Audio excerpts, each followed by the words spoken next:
Prenons le temps de découvrir pourquoi nous devons vivre selon les enseignements de Dieu et de la Bible. Voyons Genèse chapitre 1, verset 1. Au commencement, Dieu créa les cieux et la terre.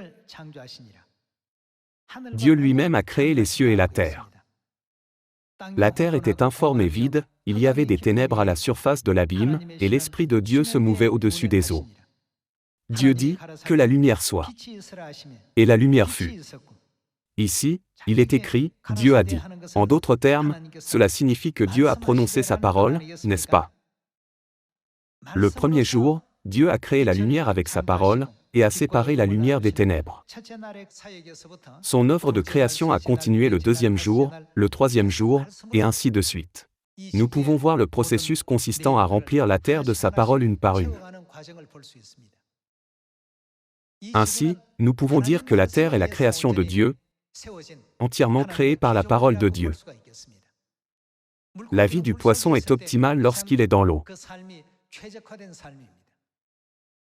De la même manière, puisque la terre est faite de la parole de Dieu, elle est optimisée par la parole de Dieu. C'est pourquoi Dieu a demandé aux gens qui vivent sur cette terre de ne jamais rien ajouter à sa parole ni d'en retrancher. Voyons les paroles données dans Genèse, chapitre 6. Dans chapitre 6, verset 9, il est écrit: Voici la postérité de Noé. Noé était un homme juste et, comment était-il? Il était un homme intègre. En d'autres termes, il était parfait. L'expression parfait n'est pas couramment utilisée dans la Bible. Cet homme a été décrit comme parfait lorsqu'il vivait dans le monde créé par la parole de Dieu. Comment a-t-il pu devenir parfait? Il est écrit, « Soyez donc parfaits, comme votre Père céleste est parfait. » Il est difficile de trouver les expressions où quelqu'un est décrit comme parfait. Pourtant, Noé est décrit comme parfait. Parfait est l'expression qui le suit. Il est écrit qu'il était parfait parmi ceux de son temps, Noé marchait avec Dieu. Passons au verset 13. Alors Dieu dit à Noé, « La fin de toute chair est arrêtée devant moi, car ils ont rempli la terre de violence, voici, je vais les détruire avec la terre. Fais-toi une arche de bois de gopher, tu disposeras cette arche en cellules, et tu l'enduiras de poix en dedans et en dehors. Voici comment tu la feras. » Passons au verset 18.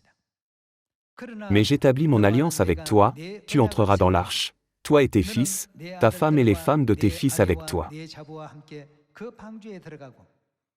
De tout ce qui vit, de toute chair, tu feras entrer dans l'arche 2 de chaque espèce, pour les conserver en vie avec toi, il y aura un mâle et une femelle. Des oiseaux selon leur espèce, du bétail selon son espèce, et de tous les reptiles de la terre selon leur espèce, 2 de chaque espèce viendront vers toi, pour que tu leur conserves la vie. Et toi, prends de tous les aliments que l'on mange, et fais-en une provision auprès de toi, afin qu'ils te servent de nourriture ainsi qu'à eux. C'est ce que fit Noé, il exécuta, quoi? Tout ce que Dieu lui avait ordonné. Puisque Noé a exécuté tout ce que Dieu lui avait ordonné, que dit la Bible de lui dans le chapitre 6? Il est décrit comme parfait dans son temps.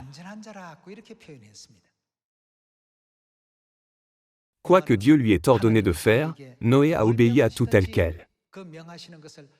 C'était la foi qu'il avait. Lorsque Noé a suivi et obéi correctement aux commandements de Dieu, Noé et sa famille ont été sauvés. C'est ainsi que 8 personnes, dont Noé, ont pu recevoir la précieuse bénédiction du salut.